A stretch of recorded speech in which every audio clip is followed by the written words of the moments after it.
Excelentíssimo professor Antônio Carlos Vieira Lopes, presidente da Academia de Medicina da Bahia, excelentíssimo professor Almério Machado, ex-presidente da Academia de Medicina da Bahia, excelentíssima professora Suani Tavares Rubim de Pinho, chefe do gabinete da reitoria, aqui representando o magnífico reitor João Carlos Salles, excelentíssimo professor Dr. Valber Menezes, vice-diretor da Faculdade de Medicina da Bahia, aqui representando o senhor diretor, professor Geraldo Leite, membro emérito da Academia de Medicina da Bahia, Dr. Jorge Cirqueira, chefe do Instituto Histórico da Bahia, minhas confreiras, meus confrades.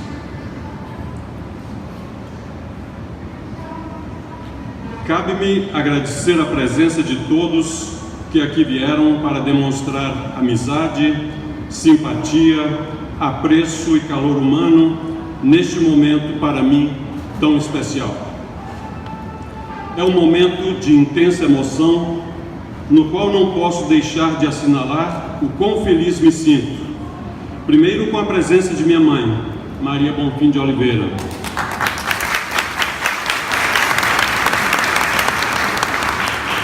que no auge dos seus 92 anos testemunha a mais alta honraria que seu filho poderia merecer, que é entrar para esta egrégia Academia de Medicina.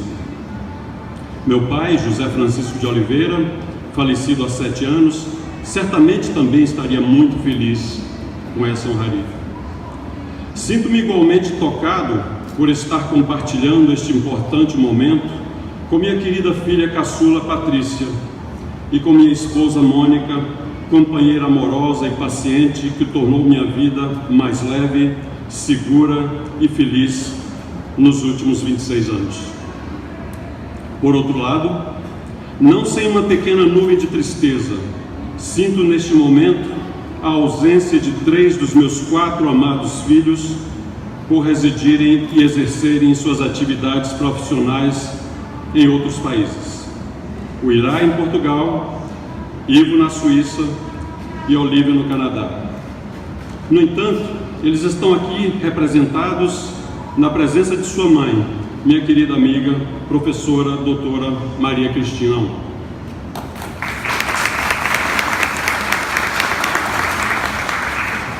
Gostaria de ressaltar ainda a presença de minha estimada irmã, Maria das Graças de Oliveira Davi, representando outros familiares que aqui não puderam comparecer. Comovido também me sinto ao ver tudo isto sendo testemunhado por meus queridos amigos e amigas, dentre estes vários que se deslocaram de cidades distantes. Não menos emocionante foi a expressão de amizade e calorosa recepção que acabo de receber do meu amigo de longa data e ora confrade, o acadêmico professor Dr. Luiz Antônio Rodrigues de Freitas, em seu tocante discurso de salvação, como todos os senhores acabaram de ver. Luiz Freitas foi aquele que primeiro me recebeu carinhosamente na França, em agosto de 1983, quando lá residia temporariamente com a sua família em Lyon. Como foi bem assinalado por ele, compartilho de sua amizade desde que éramos estudantes.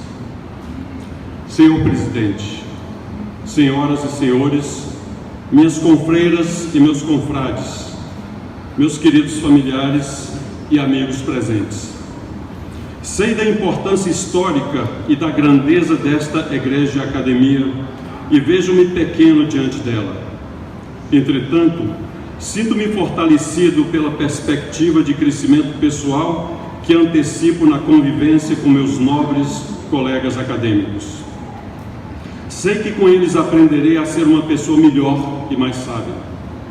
Sei também da responsabilidade e dos desafios que o ingresso neste egrégio sodalício implica. Farei, portanto, tudo que estiver ao meu alcance para ser um fiel escudeiro dos princípios que norteiam a Academia de Medicina da Bahia. Sou o primeiro membro titular a ocupar a cadeira de número 49, cujo patrono é uma figura ímpar e que foi, desde que tive o privilégio de conhecê-lo, um modelo de homem e de profissional a ser seguido. Ao professor Álvaro Rubim de Pinho, expresso neste momento minha homenagem e eterna gratidão na pessoa de sua filha, a excelentíssima professora doutora Suani Tavares Rubim de Pinho, chefe de gabinete da reitoria da Universidade Federal da Bahia, aqui presente.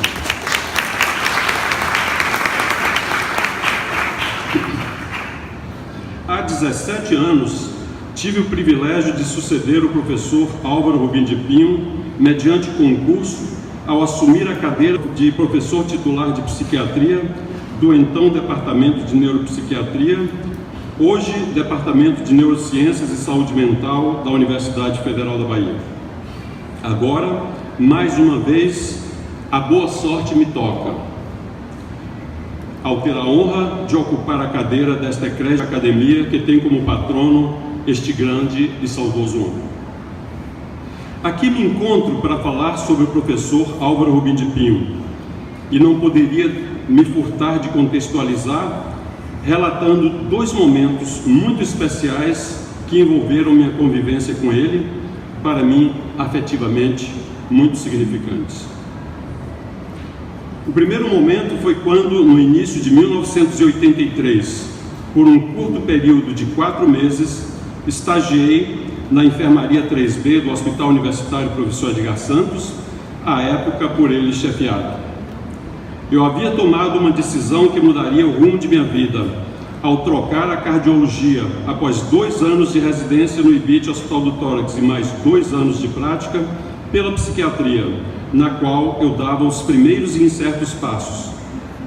Ter escutado o professor Rubim, como era carinhosamente chamado, com seu discurso erudito, em uma voz pausada, tranquila, clara e firme, naqueles 4 meses de convivência, deu-me a certeza de que a psiquiatria seria o meu novo caminho a ser trilhado. Quando lhe anunciei o projeto de ir à França estudar psiquiatria com o professor Pierre Pichot, na época presidente da Associação Mundial de Psiquiatria, ele não hesitou em receber-me carinhosamente em seu apartamento no Largo da Vitória e entregar-me uma carta elogiosa, redigida em francês, que sem dúvida abriu-me as portas para uma nova vida em Paris, onde permaneci por 5 anos e que mudaria permanentemente o rumo da minha trajetória em termos pessoais e profissionais. O segundo momento acima mencionado, que envolveu minha convivência com o professor Rubim, para mim também muito significativo, ocorreu após o meu retorno da França. No início dos anos 90, o psiquiatra carioca Malatostes publicara um trabalho sugerindo que a combinação de 2 medicamentos, a carbamazepina e a buspirona, reduziria o impulso para o uso do álcool em pessoas dependentes. A ideia era interessante e precisaria ser testada. Decidi fazer as primeiras observações em um estudo piloto que nos conduziria à realização do ensaio clínico que poderia trazer uma resposta mais consistente. Com esse estudo, obtive resultados muito promissores que me levaram à apresentação no Congresso Brasileiro de Psiquiatria. Minha surpresa foi que, no dia anterior à apresentação desse trabalho, fui convidado para um almoço por um dirigente de associação representativa nacional no campo de álcool e drogas, no qual fui ostensivamente solicitado a não apresentá-lo. Diante de minha natural reação de perplexidade e afirmação de que o trabalho seria sim apresentado como previsto, fui ameaçado de ter uma equipe de especialistas da área de álcool e drogas, com conhecimentos de estatística e metodologia, cujo objetivo era questionar publicamente os dados. Na primeira metade dos anos 90, era um pecado, naquele estado do sul do Brasil, falar-se em tratamento farmacológico, ou seja, não psicanalítico ou psicodinâmico da dependência ao álcool. Desnecessário dizer o quão ansioso fiquei. O clima, como bem expressou um conhecido e competente especialista em álcool e drogas da época, foi posto claramente deste modo: eu não gostaria de estar na tua pele. Por sorte, encontrei o professor Rubim de Pinho e relatei o ocorrido. Ele me disse tranquilamente que lá estaria para me prestar seu apoio, fato que reduziu grandemente minha ansiedade. Ainda por outro golpe de boa sorte, naquela manhã eu recebera a carta de aceitação de nosso artigo referente a esses dados no Journal of Clinical Psychiatry, um dos jornais de psiquiatria mais importantes internacionalmente. O que mais me lembro daquele momento muito especial foi a presença calma e o olhar tranquilo do mestre, em sinal de claro apoio. No início de minha apresentação, o anúncio para a plateia de que aquele trabalho já havia sido aceito para publicação naquele conceituado jornal americano começou desarmando os críticos hostis. Os comentários tranquilos e eruditos do professor Rubim de Pinho, ao final de minha apresentação, concluíram o desarme daquela que parecera para mim uma espécie de bomba-relógio prestes a explodir apenas algumas horas antes. Ao final, a batalha fora vencida, com os questionamentos confortavelmente respondidos. Desnecessário dizer o quanto esse evento aqui relatado me uniu ainda mais em gratidão e afeto ao querido professor Rubim. Não foi surpresa, portanto, que no memorial que redigi anos mais tarde, quando de minha candidatura a sucedê-lo como professor titular, a primeira página informava que o memorial era a ele dedicado. O parágrafo que concluía o mesmo memorial dizia, abre-se aspas, atingir as metas aqui estabelecidas seria a melhor forma de preencher o vácuo deixado pelo professor Álvaro Rubim de Pinho, prestando-lhe a devida homenagem. Fecham-se aspas. Assim, nesta nova homenagem que agora com muita honra lhe presto, cabe-me descrever sua trajetória de vida. Isto será feito em parte por ele próprio, em entrevista gravada 5 anos antes do seu falecimento.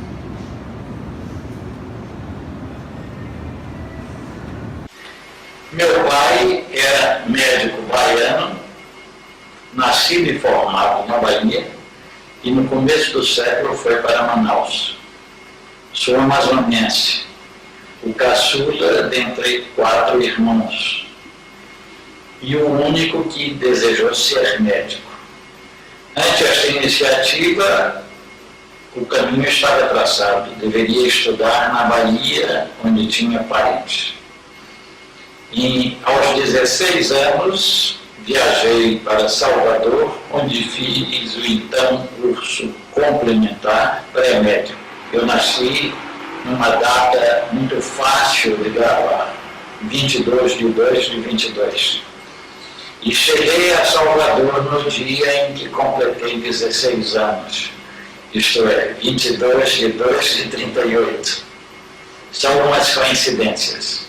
Exame vestibular em 1940 e formei em medicina na então Faculdade de Medicina da Bahia em 1945.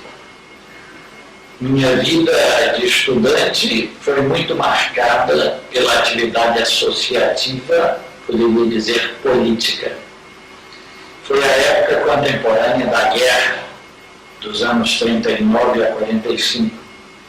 Fui líder estudantil, dirigente de associações diversas e participante do movimento estudantil em nível nacional, do qual resultaria todo o poder de pressão popular, toda a coordenação do movimento de massa que conduziu o governo brasileiro, primeiro à declaração da guerra, depois à convocação de eleições para a Assembleia Nacional Constituinte. Minha vida de estudante, então, teve esta nota constante, pelo menos até a 4ª série de medicina, inclusive. Terminada a 4ª série, notei que sabia muito pouco de medicina, eu que tinha sido um bom estudante em Manaus e até fazer exame vestibular. Eu tinha estudado em escola pública em Manaus e na Bahia sempre tinha sido, até o vestibular, o bom aluno, no sentido do aluno modelar. A atividade associativa me desviou bastante disso. Quando eu chegava à quinta série em médica, decidi mudar de rumo. Afastei-me das associações estudantis, pelo menos da atividade mais intensa, da militância dos movimentos associativos, e nessa oportunidade passei para os hospitais. Mas retornando a Salvador, fiquei trabalhando ainda para me sustentar no Sanatório Bahia, de propriedade de Luiz Cerqueira, e que na época contava com um novo colaborador vindo de fora, um psiquiatra brilhante, Nelson Pires. A convivência é com Nelson Pires e Luiz Cerqueira, então correspondeu ao começo da minha formação psiquiátrica, embora ela tivesse então como meta o ser neurologista. 4 anos depois de formado, eu ainda prestei um concurso com competidor e em que fui vitorioso para neurologista do então Instituto de Aposentadoria e Pensões dos Comerciários. Não tive outra formação de psiquiatra esse tempo todo, salvo a convivência com Nelson Pires. E quando ele se preparava para o concurso de cátedra, de que resultou ser empossado professor catedrático na Faculdade da Bahia, em 1954, portanto, cerca de 8 anos depois da minha formatura, ele me convidou para ser assistente de psiquiatria. Os lugares de assistente eram, pela legislação da época, de plena confiança dos professores. Fui assim direto, com a formação que eu tinha, mais de neurologista que de psiquiatra, para a psiquiatria, e já com uma condição que era de participar do ensino. Em 1955, prestei concurso para livre docente de psiquiatria. A tese que escrevi então foi sobre o diagnóstico da psicose maníaco-depressiva, ensaio de sistematização. É muito curioso para mim observar hoje que alguns dos conceitos, ou pelo menos a sistemática, que eu não diria que adotei, mas que ressaltava, saía do meu material de então, permitiria uma plena adaptação à atual apresentação das psicoses afetivas, visto que aquilo que depois se falaria como transtornos bipolares, naquele tempo, sem este nome, eu separei bastante nitidamente dos casos de exclusiva mania e dos casos de exclusiva depressão. E estudei também em capítulo próprio os problemas do diagnóstico diferencial, inclusive com aquilo de que nós falaríamos como transtornos delirantes. Uma outra referência nessa tese está incluída sobre os aspectos culturais que ressaltavam da sintomatologia de alguns pacientes. Esta foi a minha experiência da época na assistente de psiquiatria até 1959. Resumidamente, as principais conquistas de nosso homenageado e os anos em que ocorreram. Em 1945, o professor Rubim forma-se em medicina. Entre 1954 e 1956, torna-se professor adjunto de clínica psiquiátrica, período no qual obtém também sua livre docência. Em 1966, conquista o título de professor catedrático. Em 1968, é eleito presidente da Associação Brasileira de Psiquiatria. Em 1987, é escolhido presidente desta Egrégia Academia de Medicina da Bahia, na qual ocupará a cadeira de número 17. Nesse mesmo ano, se aposenta da Universidade Federal da Bahia como professor titular. Em 1993, um ano antes do seu precoce falecimento, o professor Rubim de Pinho é homenageado com o merecido título de professor emérito da Faculdade de Medicina da Bahia. Convido-os agora, senhores e senhoras, a voltar um pouco no tempo e ver como ele próprio, elegantemente, descreve o seu concurso para a cátedra ocorrida em 1966. Meu concurso teve aspectos um tanto sensacionais. De minha atividade política nos anos 40, de quando estudante e depois da atividade associativa de médico, resultara uma fama de comunista, de esquerdista, militante. Em verdade, eu tinha sido membro do Partido Comunista Brasileiro quando estudante, não mais depois. Mas nos anos 60, eu tive a oportunidade de prestar concurso sob a discriminação e o peso que decorriam desta condição. Eu vinha de 2 anos difíceis. Foi um tanto imprevistamente que consegui ser admitido como candidato a concurso, graças a um reitor de grande superioridade nos gestos, o reitor Miguel Calmon, que enfrentou as determinações militares que eram no sentido de que não me fosse permitido prestar concurso. Embora tendo competidor em 1965, e eu prestei meu concurso e ganhei. Venci o concurso e, apesar dos óbices que houve no regime militar, fui nomeado. Talvez as coisas se tenham suavizado, as dificuldades tenham diminuído por causa de uma sorte. Foi um momento histórico. O relatório do concurso chegou a ser enviado para Brasília.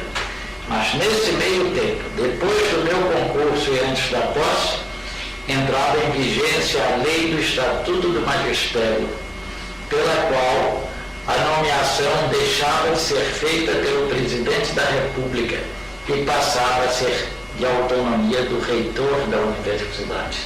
Aquele mesmo reitor que eu citei me nomeou sem dificuldades maiores. Minha tese para o concurso de cátedra é as funções cognitivas nos epiléticos. Vai nisso a lembrança do neurologista.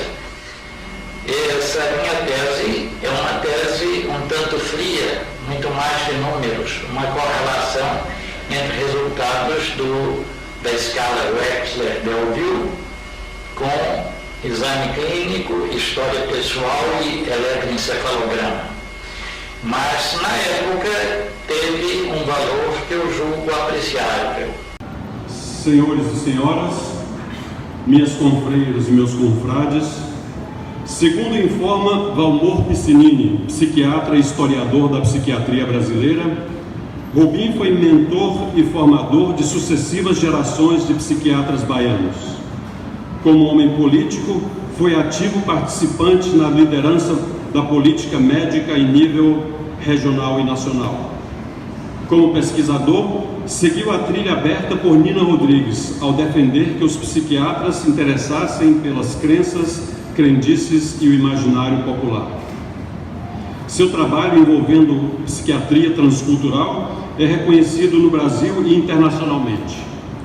Rubim se interessou por manifestações características do Norte e Nordeste, mais especificamente da Bahia, envolvendo conceitos como caruara, antes estudada por Nina Rodrigues, e outros como quebranto, olhado, banzo e calungu.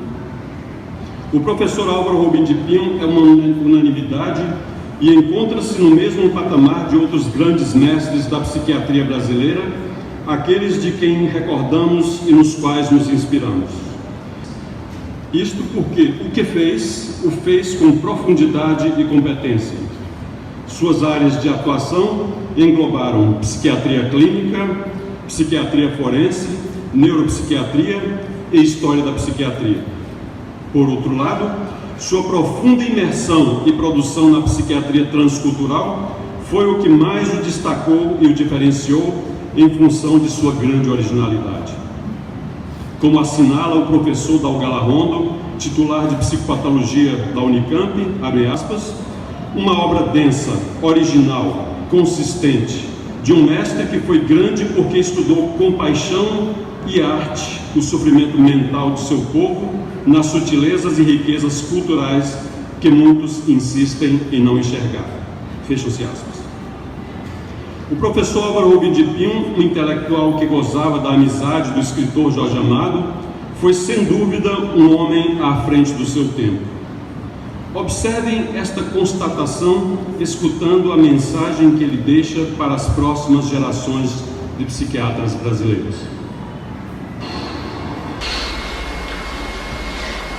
Não sei que mensagem útil eu poderia propor. Posso, entretanto, pensar alto aqui, dizendo que todos nós, os que já viveram mais, os que estão começando, temos que nos adaptar, cada um à sua época, e saber também, ter a noção de que é sempre limitado, é sempre relativo o conhecimento que a gente tem. Eu vivi a era do eletrochoque e da malarioterapia como sendo grandes momentos. Eu vivi a chegada dos neurolépticos, eu vivi a chegada dos antidepressivos, eu vi o declínio de determinados tratamentos, inclusive de determinados medicamentos. Vi a ascensão da psicanálise e a estabilização ou adaptação da psicanálise a novos momentos. Eu acho que a minha mensagem ela deve se orientar no sentido de reconhecer sempre como válido o esforço no sentido de uma atitude crítica. É diferente o que o conhecimento médico e psiquiátrico nos apresenta de definitivo e nós não podemos nunca avaliar até quando irá aquela verdade e aquilo que já cabe pensar que é criticável desde o começo. Mas, se nós pudermos, em qualquer momento, estar realmente adaptados àquele momento histórico, e se nós pudermos, de outra parte, prestar serviços aos nossos clientes, nós estaremos bem. Eu acho que esta é a grande mensagem. Nós precisamos evitar realmente que se consuma aquilo de que já se tem falado. Os médicos antigos, eles tinham pouco como curar e às vezes curavam mais. Não tenhamos dúvida de que hoje nós temos muito com que curar, mas às vezes curamos menos. Isto não exclui o reconhecimento de que nós exatamente progredimos muito, mas os novos progressos poderão limitar muito a veracidade, o cunho de aquisição definitiva daquilo que está hoje conosco.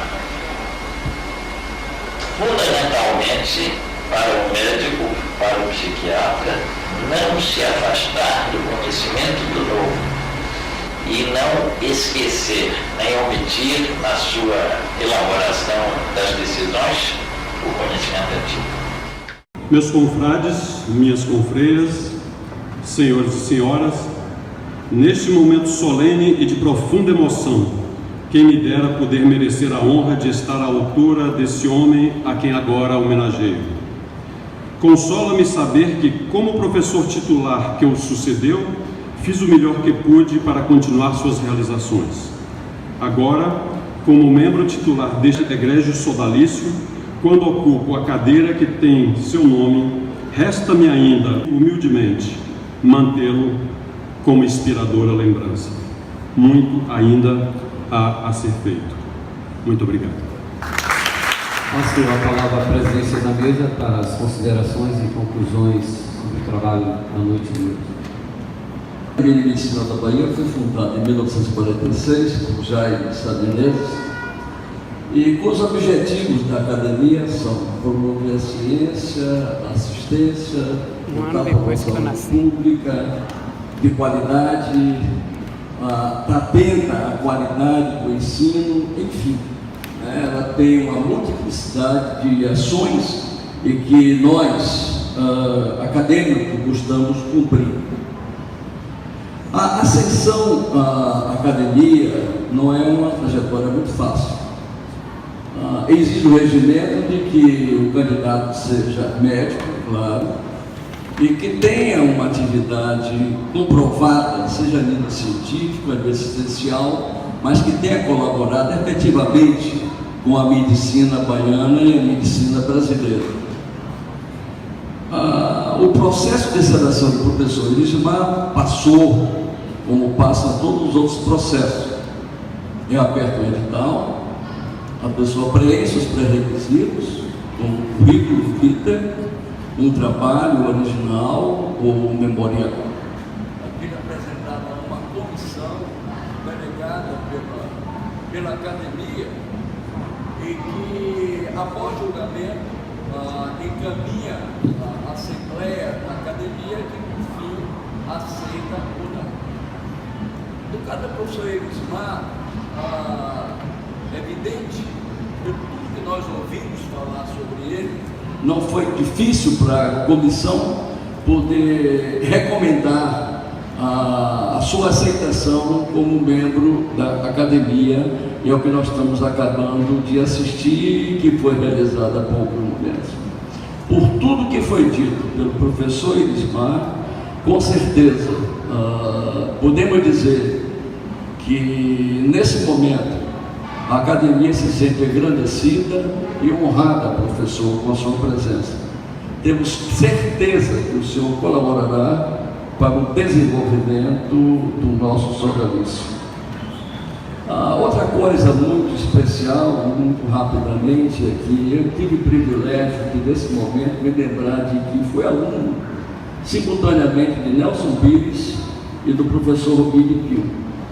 Rubinho assumindo a coordenação da disciplina quando o professor Nelson Pires foi preso pela Revolução, também taxado como o professor Rubinho Pio como comunista e comedor, provavelmente, de fígado de crianças, tinha-se muito medo do comunismo, então prendeu-se o professor Rubinho Pio, ou melhor, o professor Nelson, e o professor Rubinho assumiu a coordenação da disciplina.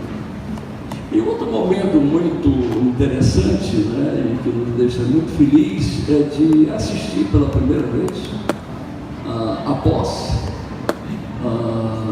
de um membro da academia, numa cadeira que foi fundada recentemente na gestão do professor Alberto Machado, que deu o nome do professor Rubinho Pinho, que foi o seu professor, e que o senhor sucedeu na disciplina de psiquiatria, e que agora o senhor ocupa pela primeira vez a cadeira cujo patrono é o professor Rubinho Pinho.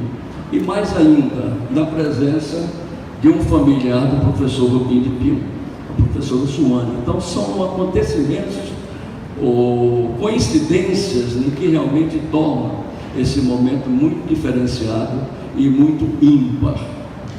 Agradecendo, portanto, a presença de todos que compõem a mesa, aos nossos confrades, às nossas confreiras, aos familiares do professor Elismar de Oliveira, vejo aqui minha ex-aluna e hoje minha colega, aqui eu carinhosamente chamo de Cristina Naum. Também parabenizar e agradecer a presença da senhora, mãe do Elismar, de Mônica, sua esposa, da sua filha, enfim, a todos que compunham, que compuseram até esse momento, essa plateia de extraordinário nível e que, por certo, engrandeceu em muito esse momento. A todos, muito obrigado. A Academia de Medicina agradece sensibilizado à presença de todos. Muito obrigado, está encerrada a sessão.